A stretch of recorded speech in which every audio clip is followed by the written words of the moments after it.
Hi, I'm Courtney Finkston, and today I'm going to talk to you about my classroom management plan. Teachers are the managers of the classroom. Businesses have managers, classrooms have managers too, and it's the teacher. Factories have well-oiled machines. If they're well-oiled, they're running smoothly, they're connecting, success is being made.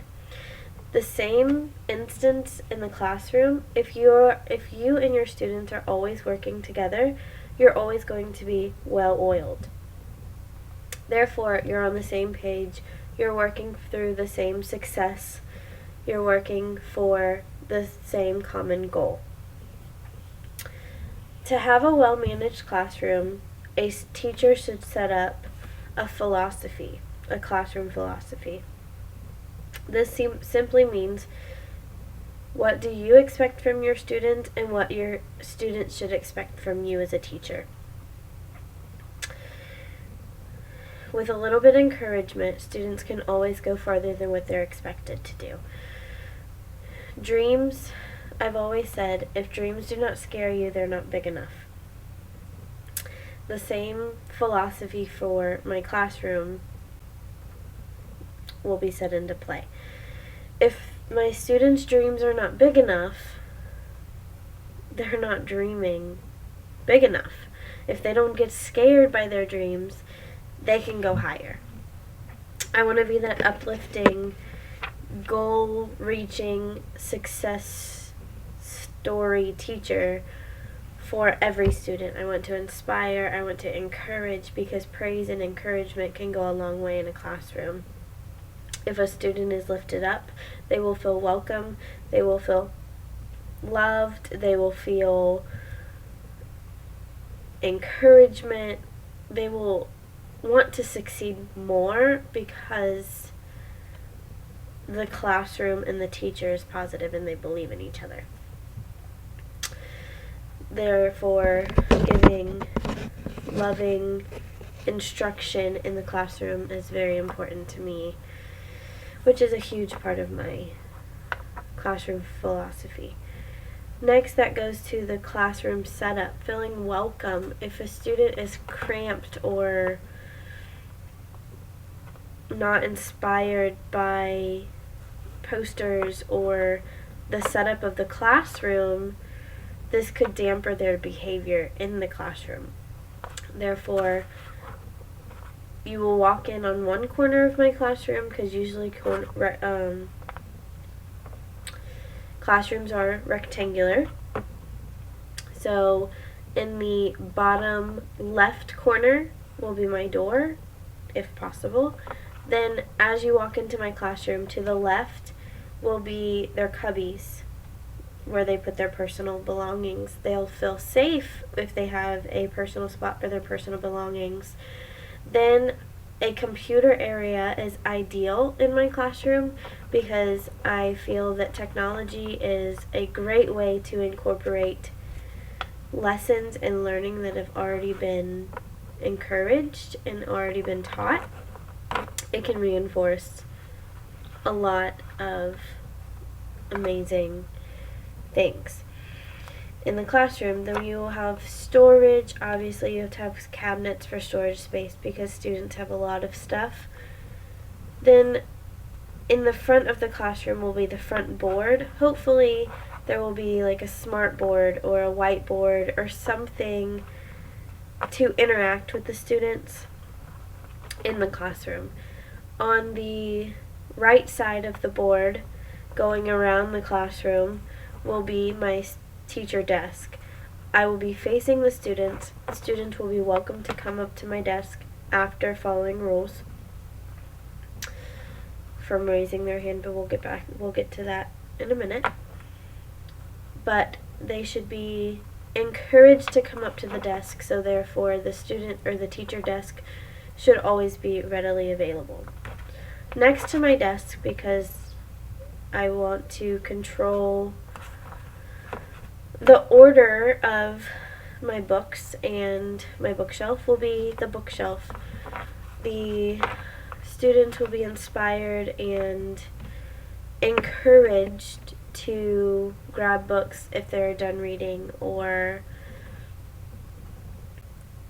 will be able to read on their own, or after they're done with their work, maybe they're waiting and they want to read their favorite book.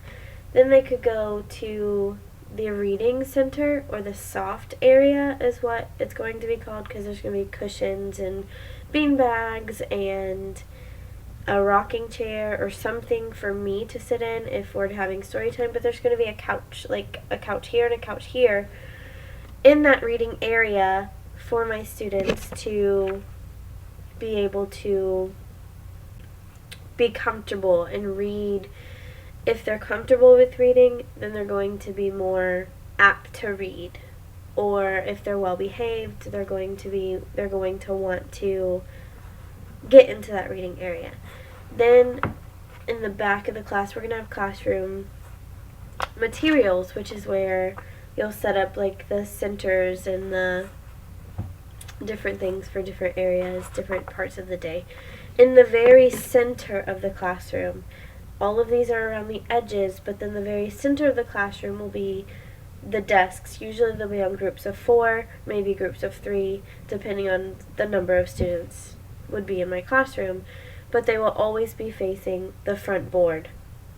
If they're not facing the front board, then students will more than likely have to be turned around, which is not good for classroom management, because if you're doing a lesson and they're out of their seat or they're turned around a certain way, they may not pay attention as well as they should,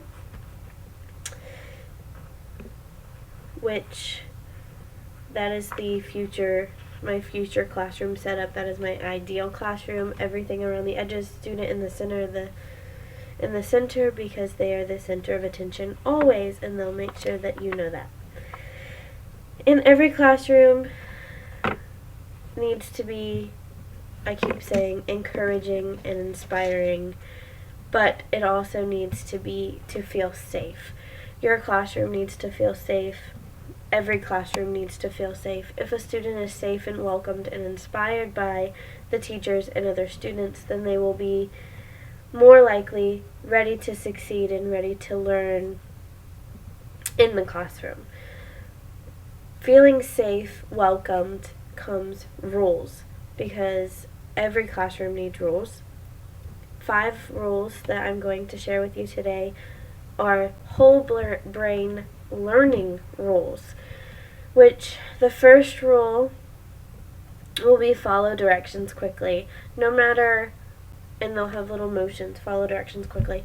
No matter which direction is given, no matter what instructions are given, students need to follow those quickly. And if they know that from the beginning, there's no excuse for them not following directions.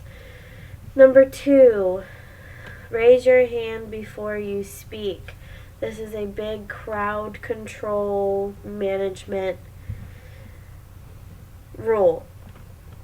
Students need to raise their hand, because if not, they're just going to blurt out answers or blurt out comments all day, every day, and teachers will not have a well-managed classroom unless there's an activity that you want them to blurt out answers, or blurt out if they're doing some kind of activity that needs to be done, then you can specify.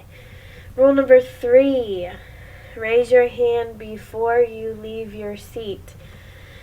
This is also crowd management, crowd control rule. If students are running around to different areas or different groups or something, and they're not raising their hand before they're moving, you might not know which direction your students are running into or running in, or what they're doing. So to cut down the chaos, to cut down the chaos of the classroom, students need to raise their hand before they move. Students need to make sure that they know where they're going. If you're doing centers, make sure that you have numbered centers or groups, colors, or something for them to see clearly. Number 4, make smart choices. This is an important rule because students can always make a smart choice because students are smart. No matter what they say, if they say that they can't do it, always encourage them to try and make smart choices. This also comes responsibility for their actions. If they think before they act, usually they'll go with the more positive side of things in the classroom. Rule number 5 is keep your dear teacher happy. Yes, I did get these off the internet, but keep your dear teacher happy is not just to make your teacher happy. It is for everybody to be in the common good of things. Students should be inspired to make every person in the classroom happy. We're all a family in the classroom. We should all be happy. We should be inspiring and encouraging to every person. So this rule could be keep the class happy. You could change it, but it goes like this: keep the dear teacher happy. Then to keep all of these rules intact, you have to follow through throughout the year, but you also need procedures and expectations. Procedures are something that are taught to the students at the very beginning of the year, usually the first 2 weeks. It could be from sharpening a pencil. If students don't know how to sharpen a pencil correctly, they're going to sharpen a pencil wrong the entire year because you didn't teach them. Or washing their hands after they use the restroom. That's a big one, especially in the grade that I want to be teaching, which is kindergarten. They will always have to be reminded to wash their hands, or how to wash their hands, or good hygiene. So expectations and procedures are very good. After the procedures are taught, then it becomes expectation. You expect your students to know what to do at that time, to line up correctly. Sorry, excuse me again. To line up correctly. You don't want your students just to, okay, it's lunchtime, to run to the door. Maybe you want order and you want your students to quietly push in their chairs and line up. And in my classroom, we do catch a bubble, hug a bubble, which means they have to cross their arms and they have to catch a bubble in their mouth. And then they have to walk through the hall that way, and this just reminds them that they are quiet and not talking in the hallway, because that will disturb other students or other classes going on. This also, with policies and procedures and rules, will come positive behavior, which should never go unnoticed, and negative behavior, which should never go unnoticed either. To have order in the classroom, the teacher needs to know how to respond to negative and positive behavior. Negative behavior, of course, there's going to be consequences for actions if it's a rule. But there is a right and a wrong way to correct a child. If you scream at a child, that's never the way to go. That can hurt their self-esteem. That can hurt, in the long run, that can just damper a child for life. Or if you're positively reinforcing your rules and your expectations and procedures every day, then you're going to have positive behaviors through your students. If your student follows a procedure correctly, make sure that you just simply say thank you, or you're doing a great job today, Lindsay. I mean, it's just a word of encouragement can go so far in a classroom, as well as a word of discouragement can go very far in a classroom as well. students have bad days, students have good days. We all have good days and bad days. It's just the different response that the teacher gives to those positive and negatives.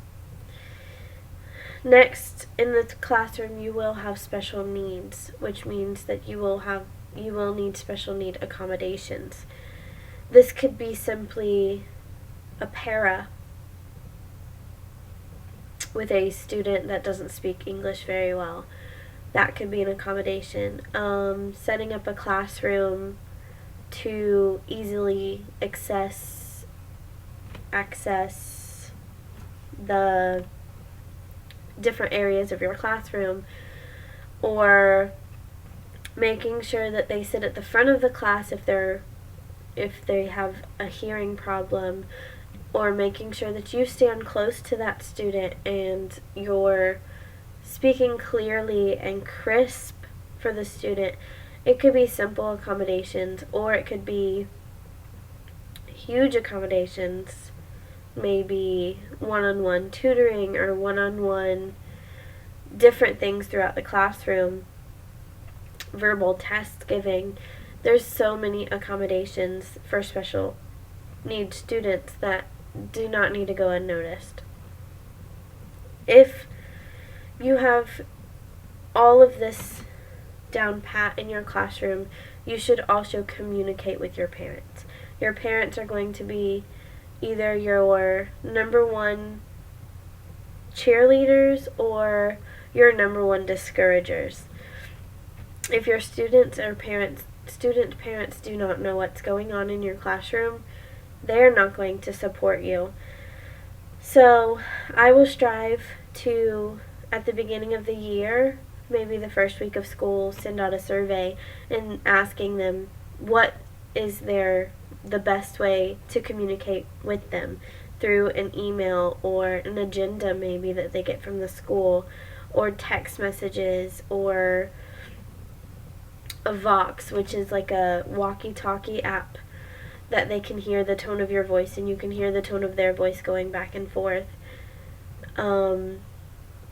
Whatever the communication is with the parents, just make sure that they know everything that's going on in the classroom. Give them a list of your procedures, your expectations, your rules, everything at the beginning of the year, and remind them throughout the year of what they are.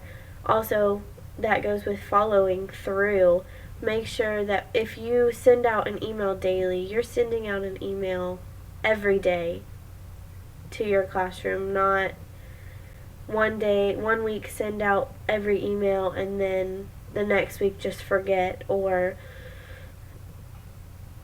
not do it at the end of the year because you think that they're going to expect it or understand it more. Follow through with your parents, because communication is huge. After all of this being said, this falls under a behavior model. I chose the Frederick Jones behavior model, which is uplifting, inspiring through love, and having structure in the classroom. Make sure that you're inspiring, encouraging, and having student success in your classroom. That is the biggest thing. Your students will be the ones that will be moving on to the next grade the next year. So make sure that you as a teacher are imprinting their heart, and you as a teacher are making sure that they know what they want to do, and getting them prepared for the next grade.